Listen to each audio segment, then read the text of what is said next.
This weather pattern change that we're about to go into is getting a little bit concerning, everybody. It will involve our tropics, but this is also giving us our weather pattern that we have for the rest of August as we go through August for hurricane season. So I'm going to go through the latest weather pattern change we're going into, including the severe weather that we have for today and for tomorrow in this video. But first, we need to go to the tropics to see what is coming right around the corner. Hey, happy Friday, everybody. Mark again here at Weatherman Plus. I have some new updates. I want to show you what's happening not only with this weather pattern, but also with the severe weather and the storms along the East Coast. In fact, my last update was 2 days ago when I told you we need to watch this tropical wave moving through and this storm system coming through. I'm showing maybe a couple of tropical waves. So remember the weather forecast, everybody. Strong heat along the west and the central U.S. and weakens as it stretches towards the east and the southeast. Then we're going to switch again, so remember that. So just a quick refresh. You can see with your P&A, Pacific North American pattern, that we're leaving out of that positive and going towards that negative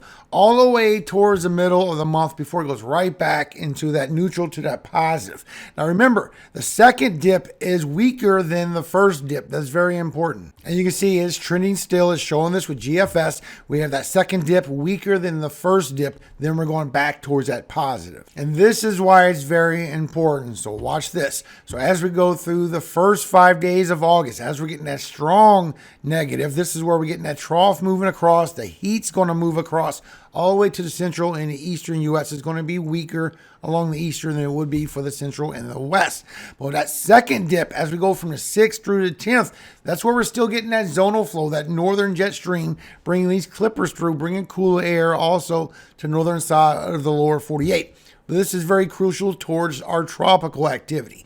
From the 6th through the 10th, would be the best time for something to get in before we go right back into that strong positive again from the 11th through the 13th, which puts that heat ridge back towards the west again, and it brings another trough of cooler air and storms along the east. So once we go into this phase, once a tropical wave tries to come into the Atlantic towards the east coast, it's going to bring a lot of shear and it would stop it.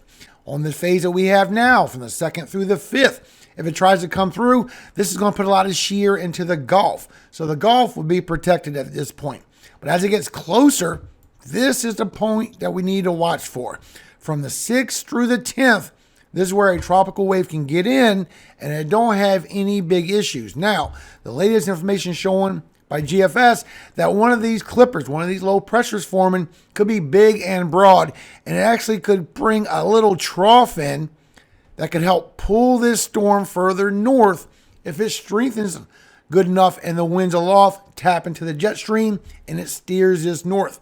If it does not strengthen first, it could weaken and go further west and go into the Gulf. But still, that depends on a few other variables. The dry air, the Saharan air layer, the dust that's still moving through, and this expanding high pressure, when is that going to happen? So before we go any further, just to update you on the hurricane season as we go through August, one of our very peakful months, you can see right here on your potential velocity anomaly, showing favorable environment lift into the atmosphere. This blue helps thunderstorms grow, or this red, this is unfavorable environment. This is sinking air representation into the atmosphere where thunderstorms cannot grow. Now our region is over here. Central America brings us right towards Western Caribbean. So we're looking right along the East Coast, through the Western Caribbean into possibly the Gulf as you're looking through this section right here for the first 10 days of August.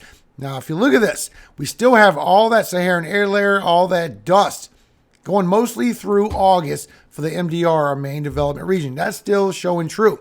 But we still have these pockets of favorable environment as we go through August and still stronger into September that we need to watch for chances for close formation, just like what we're dealing with now. Eventually, the dry air, the sinking air is going to get out the way and our hurricane season is going to become active again into the Atlantic. Now, since you know that information, look at this. This is your sea surface temperatures as of Wednesday, showing over here into the Atlantic and along the East Coast that is very strong. It's all the way from 85 to 86 degree Fahrenheit.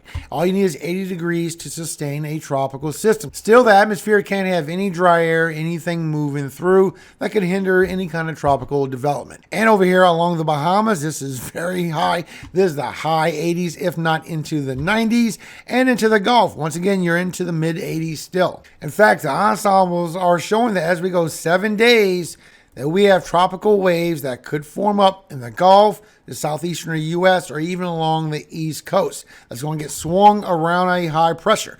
We're going to get a big high pressure that's going to stretch out and stretch all this tropical moisture and tropical waves towards the west. In fact, you can see this when you look at the latest from National Hurricane Center and NOAA. They're actually watching 4 tropical waves in 72 hours. This is where they're expected to be. So this one's obviously going to the west. So is this one. These two are the two we need to watch. Showing this one, the first one more likely to go through the Caribbean, maybe even get pushed and stretched out through the west. More than likely, nothing happening. The second one we need to watch that's going to get swung around this high pressure or stretched into the Gulf. And to be honest with you, starting getting the vibes of Hurricane Aaron from last year. If you remember, it made the big turn. Now, when we look at the latest ensembles, we see 2 different scenarios, and I'll show you why. First, we have the Euro ensemble showing as we go past 7 days, more like 8 to 9 days, something could form up along the East Coast. It will be last minute formation, and it will either be very weak or get strong very quickly, according to the latest ensembles, and get pulled out by that storm system into Canada, bringing a trough and pulling that further towards the east, northeast. So as we look at the latest weather pattern, we look at our 500 millibar winds. These are upper level winds. These are our steering winds for everything that's in the weather pattern. So as this goes on, you can see what the weather pattern holds. We have a high pressure that's strengthening out over here into the Atlantic. You can see it reaching way far out. We also have our tropical wave right here that's being steered to the west. We also have the high pressure in the ridging kicking in all the way across the southeast from the heat. But we also have the northern jet stream that's kicking in, the polar jet stream, bringing a trough through, not showing a lot of intensity at the moment by the Euro, but you can see this with GFS. It shows a stronger scenario. It takes an upper level low very strong into Canada, and it brings the ridging a lot deeper down here. And for that to happen, it would really steer this system further towards the coast. It would actually pull it towards the west. Now remember, this is around the 6th or the 7th. So remember the dates I showed you all the way before the 8th or the 9th, before this next transition, is where we have this moment where this could happen. Showing the high pressure could steer this towards the west. Then it could get grabbed by that troughing to the north, and it starts pulling it as it intensifies, according to GFS, towards a hurricane and goes out through the East Coast, just grabbed by that jet stream to the north, that troughing. So if that system was weaker, which you see in the Euro, it's not grabbing that tropical wave because the tropical wave is weaker, because according to the trend right now, there's a lot of dry air still, Saharan air layer, into the Atlantic, and it's hard for this system to form.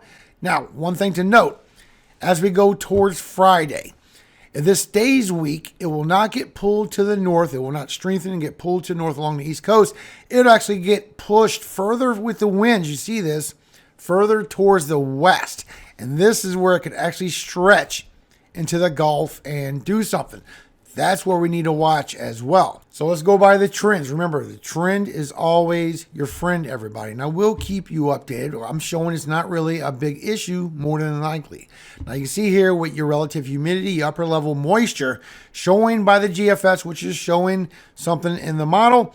As we get 2 tropical waves coming across the Atlantic, as we go through the 4th, remember, this is that opening, and it goes further west by the high pressure steering that west. One goes into the Gulf, one goes across the western Atlantic. Showing the one in the Gulf has a problem forming up because it's still getting some shear and some dry air, but this storm system along the Atlantic showing is pushing it towards the west, and it gets grabbed by that troughing and pulls it out through the east.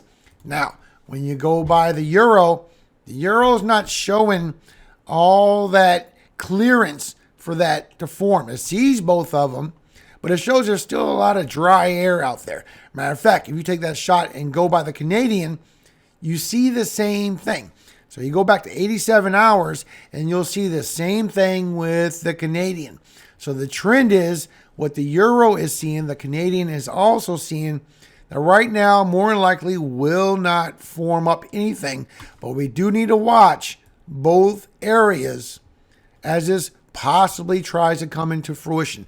As of right now, it's still too far. It's past 7 days. So at this time, remember, this is going 7 days and beyond. So I will keep you updated. But as of the trend right now, showing nothing could form with this besides tropical moisture. In fact, when you go by the latest ensemble of GFS, you can see this literally in 7 days, just showing maybe some upper level lows.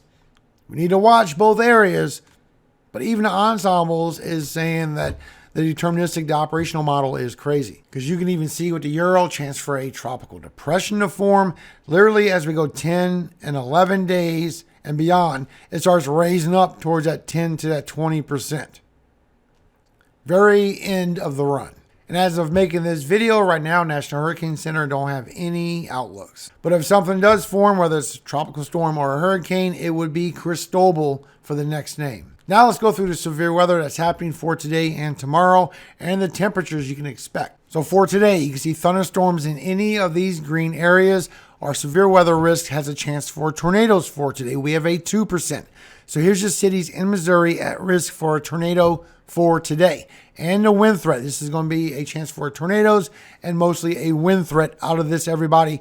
But here's your cities and states at risk for the high wind threat for today. Now, for everybody else, you can see as you go through today, you still get some storms coming across for Florida. You get some storms building up over here for New Mexico, going across Colorado, also for the South Central, for Texas and Oklahoma. Then as you go through for later tonight into tomorrow, you see that comes across for Florida and the Southeast again as you get more storms. So you can see this when you look at your latest run with HRRR. So you have regular thunderstorms pushing through. Might even bring a little bit of slight winds with that as you go through the early morning all the way to early afternoon. But then it kicks in with these storms all the way from eastern Iowa, northern Missouri. And if you look at your significant tornado perimeters, that's where your best chance is to get a tornado all the way down Missouri, western Illinois as it goes through the evening. As you get in these storms coming through for 5, 6, 7, 8, 9, even 10 and 11 o'clock tonight. Then overnight, you're going to get the storms moving through Wisconsin, just regular rain and thunderstorms. But for Illinois, southeastern Missouri, this is where you still got strong storms overnight into the early morning hours. Then for tomorrow, it picks right up again. So as we go through for tomorrow, bringing storms from Indiana, across Tennessee, Kentucky, northern Alabama, across Florida Panhandle as well, all the way towards Tampa. But once you go through tomorrow evening, this is where your tornado threat could pick up and lower through northern Alabama as you go through tomorrow night. So watch these storms as they brew up through tomorrow evening, bringing multiple rounds of supercells that could bring damage and winds, but also a tornado threat. And look how it lowers through tomorrow night down through Alabama as well. So I think that will upgrade a little bit for tomorrow. As of right now, for Saturday, you can see thunderstorms in any of this green area. Your tornado threat is a 2%. For Kentucky, Indiana, Ohio, I think that will stretch even further south into Tennessee and northern Alabama. But so far, here's your cities and states at risk for a tornado for tomorrow, for Saturday. Once again, this will be a wind event as well, and what's coming across for Arizona and for New Mexico. So here's your cities and states at risk for the high wind threat for tomorrow, for Saturday. Now for Sunday, this is going to move further towards the east, and there could be a smaller area for the Carolinas and Virginia, chances for tornadoes. So far, here's your cities and states at risk for severe weather for Sunday. Showing all the way to Monday and Tuesday, a good bit of rainfall. Not only 1, but 2 inches of rainfall in the red, but you can see the one is going all over the country, and we adding up to 2 inches as well for the southeast, for Kentucky, also across the Midwest and upper Midwest. Now your temperatures for today, you're going to be over 100 towards 110 across the South Central, 115 plus still across the Southwest, even 90 and 100 degree temperatures going further up the west and into Montana. Now with the heat index value, you're still going to feel like you're over 110 degrees. So be aware of the heat indices for today. Overnight, it is going to cool down, especially with the storm system pulling down those cooler temperatures.